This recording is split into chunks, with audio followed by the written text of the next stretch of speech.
Assalamualaikum warahmatullahi wabarakatuh. Perkenalkan, kami dari Grup Senja. Di sini kami akan memaparkan materi tentang pencegahan dan penanggulangan bahaya narkoba dan psikotropika terhadap diri sendiri, lingkungan, bangsa, dan negara. Sebelum kami memulai video ini, izinkan kami memperkenalkan diri kami terlebih dahulu. Perkenalkan, nama saya Endra Lazwadi Adevi Rahman. Perkenalkan, nama saya Dimas Panji Fajar Nusantara. Perkenalkan, nama saya Muhammad Rizky Irfianur. Perkenalkan, nama saya Ahmad Iqbal Oktarianur. Perkenalkan, nama saya Muhammad Iqbal. Ya, tanpa basa-basi, langsung saja kita cekidot ke video ya. Oke, sebagaimana sudah saya jelaskan, saya akan menjelaskan metode pertama, yaitu promotif. Program promotif ini kerap disebut juga sebagai program preventif atau program pembinaan. Pada program ini, yang menjadi sasaran pembinaan adalah para anggota masyarakat yang belum memakai atau bahkan belum mengenal narkoba sama sekali. Prinsip yang dijalani oleh program ini adalah dengan meningkatkan peranan dan kegiatan masyarakat agar kelompok ini menjadi lebih sejahtera secara nyata, sehingga mereka sama sekali tidak akan pernah berpikir untuk memperoleh kebahagiaan dengan cara menggunakan narkoba. Bentuk program yang ditawarkan antara lain pelatihan, dialog interaktif, dan lainnya pada kelompok belajar, kelompok olahraga, seni budaya, atau kelompok usaha. Pelaku program yang sebenarnya paling tepat adalah lembaga-lembaga masyarakat yang difasilitasi dan diawasi oleh pemerintah. Yang kedua adalah preventif. Program promotif ini disebut juga sebagai program pencegahan, di mana program ini ditujukan kepada masyarakat sehat yang sama sekali belum pernah mengenal narkoba agar mereka mengetahui tentang seluk-beluk narkoba sehingga mereka menjadi tidak tertarik untuk menyalahgunakannya.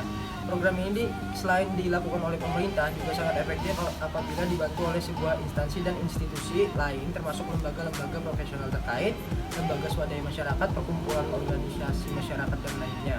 Bentuk dan agenda kegiatan dalam program preventif ini ada A. Kampanye anti penyalahgunaan narkoba. B. Penyuluhan seluk-beluk narkoba, berbeda dengan kampanye yang hanya bersifat memberikan informasi. Yang C. Pendidikan dan pelatihan kelompok sebaya. Yang D. Upaya mengawasi dan mengendalikan produksi dan upaya distribusi narkoba di masyarakat. Yang ketiga yaitu kuratif. Program ini juga dikenal dengan program pengobatan, di mana program ini ditujukan kepada para pemakai narkoba. Tujuan dari program ini adalah membantu mengobati ketergantungan dan menyembuhkan penyakit sebagai akibat dari pemakaian narkoba, sekaligus menghentikan pemakaian narkoba. Tidak sembarang pihak dapat mengobati pemakaian narkoba ini, hanya dokter yang telah mempelajari narkoba secara khusus yang berhak mengobati dan menyembuhkan pemakaian narkoba ini. Pengobatan ini sangat rumit dan dibutuhkan kesadaran dalam menjalaninya. Kunci keberhasilan pengobatan ini adalah kerjasama yang baik antara dokter dan pasien dan keluarganya juga.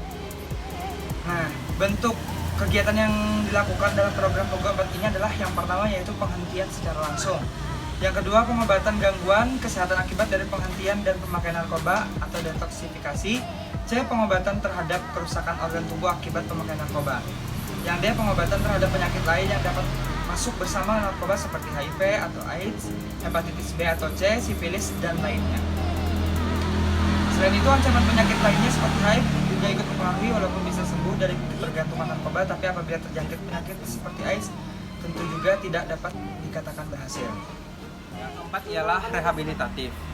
Program ini disebut juga sebagai upaya pemulihan kesehatan jiwa dan raga yang ditunjukkan kepada penderita narkoba yang telah lama menjalani program kuratif. Tujuannya agar ia tidak memakai dan bisa bebas dari penyakit yang ikut menggerogotinya karena bekas pemakaian narkoba.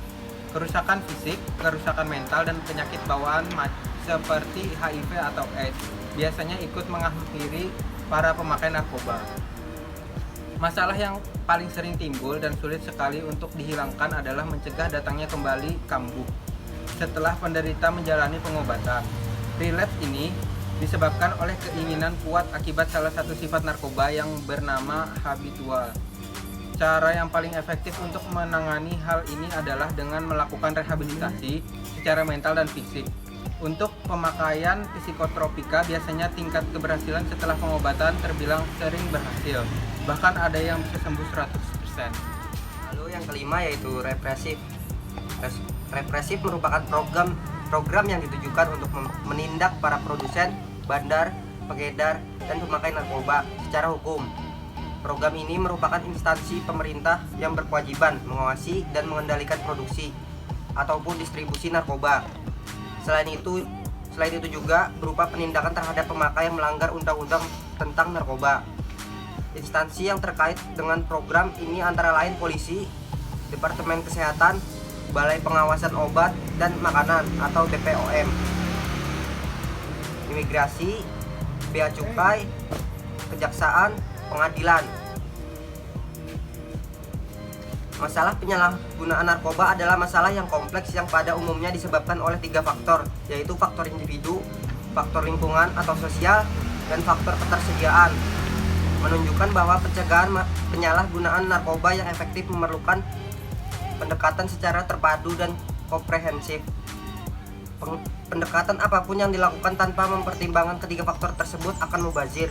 Oleh karena itu, peranan semua sektor terkait, termasuk para orang tua, guru, tokoh masyarakat, tokoh agama, kelompok remaja, dan LSM di masyarakat dalam pencegahan narkoba sangat penting. Sekian dari kami, semoga materi kami pada hari ini bermanfaat bagi kita semua. Dan ingat teman-teman, say no to drugs. Assalamualaikum warahmatullahi wabarakatuh. Oke, udah ya.